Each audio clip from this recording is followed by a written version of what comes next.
অপু তার 7 মাসের প্রেগনেন্ট স্ত্রীকে চুলের মুঠি ধরে টেনে এনে ধাক্কা দিয়ে ফ্লোরে ফেলে দিল। তারপর চোখ লাল করে বলল, তোকে বারণ করেছিলাম আমার পেছনে গোয়েন্দাগিরি না করতে, কিন্তু তুই সেটা শুনিসনি। এবার বুঝবি আমার সাথে লাগতে আসার পরিণাম। তিশা আর্তনাদ করে বলছে, এটা তুমি কি করলে? আমাদের সন্তানের কথা একটাবারও ভাবলে না? তুমি তোর বাবা, তাই না? অপু আবারও চুলের মুঠি ধরে বলল, চুপ কর। কিসের বাবা? আমার কোনো সন্তান নেই। আমি তোর পেটের এই বাচ্চাকে মানি না। তিশা পেটে হাত রেখে প্রচন্ড ব্যথা নিয়ে চিৎকার করে বলছে, হাল্লা গো, তুমি আমার সন্তানকে বাঁচাও। সন্তানের মুখে মা ডাকটা শোনার জন্য এত মাস ধরে মৃত্যু যন্ত্রণা সহ্য করে এসেছি। আল্লাহ, তুমি সেই সন্তানকে কেড়ে নিও না। তিশার আর্তনাদ স্বামীর কানে পৌঁছাচ্ছে না। তিশা আবারও চিৎকার করে বলতে লাগলো, কেউ আমাকে ডাক্তারের কাছে নিয়ে যাও, আমার সন্তানকে বাঁচাও। অপু রাগান্বিত হয়ে বলল, তোর ন্যাকা কান্না শোনার জন্য এখানে কেউ নেই। চুপ, একদম চুপ, একদম আওয়াজ করবি না, না হলে গলা টিপে মেরে ফেলবো। তিশা স্বামীর এমন চেহারা দেখে ভয় পাচ্ছে, কিন্তু পেটের ব্যথায় বেশিক্ষণ টিকতে পারলো না, জ্ঞান হারিয়ে ফেললো। অপু অচেতন স্ত্রী শরীর ডিঙিয়ে বেরিয়ে গেল। তিশা জ্ঞান ফিরতে দেখতে পেল হাসপাতালের বেডে শুয়ে আছে, পেটে হাত রেখে ব্যথায় কুকিয়ে উঠল। পেটের দিকে চোখ পড়তে দেখলো সন্তান পেটে নেই। হাও মাও করে কেঁদে উঠল। তিশার কান্না শব্দ পেয়ে রিমি ছুটে আসলো। রিমিকে দেখে তিশাকে বলল, ভাবি, আমি এখানে কি করে আসলাম? আমার বাচ্চা কই? রিমি কি বলবে বুঝতে পারছে না, একটু ইতস্তবোধ করে বলল, আরে ভাবি, আপনি নড়াচড়া করছেন কেন? এখানে শুয়ে থাকুন। তিশা কান্না জড়িত স্বরে বলল, আমার বাচ্চা কই ভাবি? আর আমাকে এখানে কে এনেছে? রিমি তিশার মাথায় হাত বুলিয়ে বলল, আপনাকে আমি নিয়ে এসেছি। আসলে কাল নিচে যাচ্ছিলাম, তখনই রিমি সিঁড়ি বেয়ে নিচে যাচ্ছে, তখনই দেখতে পেল তিশাদের ঘরের দরজা খোলা। রিমি মনে মনে বলল, আরে কি ব্যাপার, তিশা ভাবিদের মেইন গেট খোলা কেন? কখনো তো এরকম হয়নি, তার মানে কোনো সমস্যা হলো নাকি? যাই গিয়ে দেখি। এই বলে নেমে ফ্ল্যাটে ঢুকে গেল। বাসায় ঢুকতে দেখতে পেল তিশা অচেতন হয়ে নিচে পড়ে আছে। রিমি এসে নড়াচড়া করে দেখলো, কিন্তু নড়াচড়া করছে না। রিমি ভয় পেয়ে গেল, কি করবে বুঝতে পারছে না। মুঠো ফোনটা বের করে নিজের স্বামীকে কল দিল, তারপর সব ঘটনা বলে ফোন রেখে দিল। আর তারপর আমি আর আমার স্বামী আপনাকে এখানে নিয়ে আসি। আচ্ছা বলুন তো, আপনার এই অবস্থা হলো কি করে? তিশা সব কথা শোনার পর বলল, ভাবি, আমার বাচ্চা কই? আমি আমার বাচ্চার কাছে যাব। রিমি বলল, আপনার বাচ্চাকে সময়ের আগে ডেলিভারি করাতে হয়েছে, তাই চিকিৎসাধীন রেখেছে ডক্টররা। কথাটি শুনে তিশা কিছুটা স্বস্তি পেল।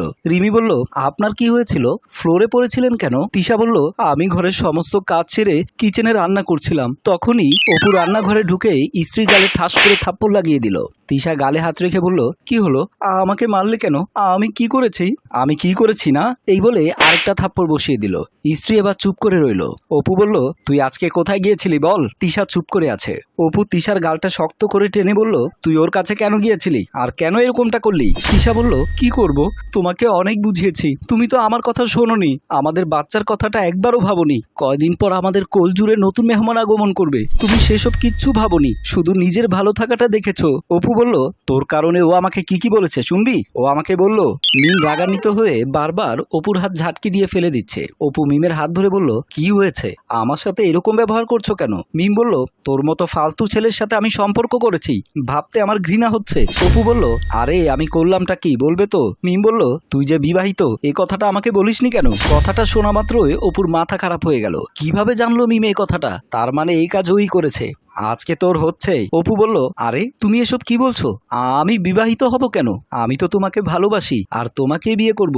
মিম এ কথা শুনে ঠাস ঠাস করে দুটো থাপ্পড় লাগিয়ে দিল। তারপর বলল, চুপ কর মিথ্যাবাদী, তোর মুখে আর কোনো কথা শুনতে চায় না। অপু বলল, আচ্ছা তোমাকে এই কথাটা কে বলেছে আমাকে বলো। মিম বলল, কে বলেছে তাহলে শোন। তিশা মিমের হাত ধরে বলল, প্লিজ আপনি আমার সংসারটা ভেঙে দিয়েন না, আমার প্রতি একটু দয়া করুন। মিম নিজের হাতটা ছাড়িয়ে নিয়ে বলল, আরে আপনি কে আর কিসব কথাবার্তা বলছেন? তিশা কান্না করে বলল, আপনি তো একটা মেয়ে, আপনি আমার কষ্টটা বুঝবেন।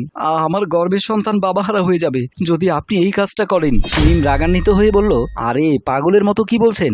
আমি তো কিছুই বুঝতে পারছি না, আপনার সন্তানকে বাবাহারা করব মানে? তিশা বলল, দয়া করে আপনি অপুকে বিয়ে করবেন না, ওর স্ত্রী আছে, আমি ওর স্ত্রী, ওর সন্তান জন্ম নেবে আর কিছুদিন পর, আপনি আমার এত বড় সর্বনাশটা করিয়েন না। কথাটি শুনে মিমের মাথায় আকাশ ভেঙে পড়ল। মিম বলল, অপু বিবাহিত? তিশা বলল, জি ও বিবাহিত, আমার স্বামী। মিম তিশার হাত ধরে বলল, বিশ্বাস করুন আমি জানতাম না ও যে বিবাহিত, জানলে একটা মেয়ে হয়ে কখনো আরেকটা মেয়ের স্বামীর সাথে রিলেশনে জড়াতাম না, আমাকে আপনি ক্ষমা করে দিন, আমি আপনাকে কথা দিচ্ছি আমি ওকে কখনোই বিয়ে করব না। তিশা কথাগুলো শুনে চোখের জলগুলো মুছে নিল, একটা মিষ্টি হাসি দিয়ে ধন্যবাদ জানিয়ে চলে গেল। কে বলেছে তাহলে শুনলি তো? কেন করলি আমার সাথে এমনটা? অপু নিজেকে বাঁচাতে বলল, আসলে আমি ওই মেয়েকে বিয়ে করতে চাইনি, আমার পরিবার জোর করে আমাকে বিয়ে করিয়েছে। মিম অপুর এই কথা শুনে বলল, কমন ডায়লগ, তোদের তোদের মতো সব কটা ছেলেদের এই একটাই ডায়লগ থাকে, ধরা খাওয়ার পর। অপু মিমের হাত ধরে বলল, আমাকে ক্ষমা করে দাও, আমি সত্যি তোমাকে অনেক ভালোবাসি, আমিও এই মেয়েকে ডিভোর্স দিয়ে দেব, তুমি আমাকে বিশ্বাস করো। মিম কথাটা শুনে ঠাস করে থাপ্পড় লাগিয়ে দিল। তারপর বলল, চুপ কর অমানুষ, তোর এত বড় সাহস, তুই একটা মেয়ের জীবন নষ্ট করতে চাস? তার কথা বাদই দিলাম, অন্তত নিজের সন্তানের কথাটা ভাবতে পারতি। এ কথা বলার আগে অপু থাপ্পড় খেয়ে রাগান্বিত হয়ে সেখান থেকে চলে গেল। এদিকে মিম অপুর উদ্দেশ্যে থুতু ফেলে বলল, তোদের মতো পুরুষদের কারণে মেয়েরা ডিভোর্সি হয়, কতটা অসহায় হলে একজন স্ত্রী অন্য একটা মেয়ের কাছে এসে নিজের স্বামীকে ভিক্ষা চায়। এই বলে উঠে চলে গেল। তুই কেন মিমের কাছে গেলি বল, কেন আমার সব শেষ করে দিলি? তিশা স্বামীর হাত ধরে কান্না করতে করতে বলল, ওগো তুমি এমন করো না, তোমার কিসের অভাব বলো? আমি কি তোমাকে ভালোবাসা কম দিয়েছি? তোমার কথার অবাধ্য হয়েছি? হইনি, তাহলে কেন আমার জীবনটা নষ্ট করে দিতে চাচ্ছ? অপু স্ত্রীর হাত ধরে টানতে টানতে ড্রয়িং রুমের দিকে নিয়ে গেল। তারপর আমাকে মারতে থাকে। আমি হঠাৎ জ্ঞান হারিয়ে ফেলি, এরপর আর কিছু মনে নেই। সব কথা শুনে রিমি বলল, আপনার স্বামী এত বড় অমানুষ, ছি, আপনার স্বামীকে পুলিশে দেব আমি। তিশা বলল, না না, এটা করবেন না প্লিজ, হাজার হলেও সে আমার স্বামী, আমার বাচ্চার বাবা। কথাটি শুনে রিমি মনে মনে বলল, আপনার বাচ্চা আর নেই, কথাটি আমি আপনাকে কিভাবে বলবো বুঝতে পারছি না। তিশা বলল, ভাবি আমাকে আমার বাচ্চার কাছে নিয়ে চলুন না, আমি ওর মুখটা একটাবার ছুঁয়ে দেখতে চাই। রিমি বলল, আপনি এখনো সুস্থ হননি, একটু রেস্ট নিন, তারপর আপনার বাচ্চাকে আপনার কাছে আনবো। এই বলে রিমি কেবিন থেকে বেরিয়ে গেল। বাহিরে পড়তে সামনে পড়লো রিমির স্বামী পুলিশ অফিসার এবং অপু। রিমি অপুর গালে ঠাস করে থাপ্পড় দিয়ে বলল, আপনার মানুষ হতে পারেননি। রচনায় এস এ তানিশা রহমান, পরিচালনায় রিজাউল কবির চৌধুরী, প্রযোজনায় মঞ্জুর মোর্শেদ।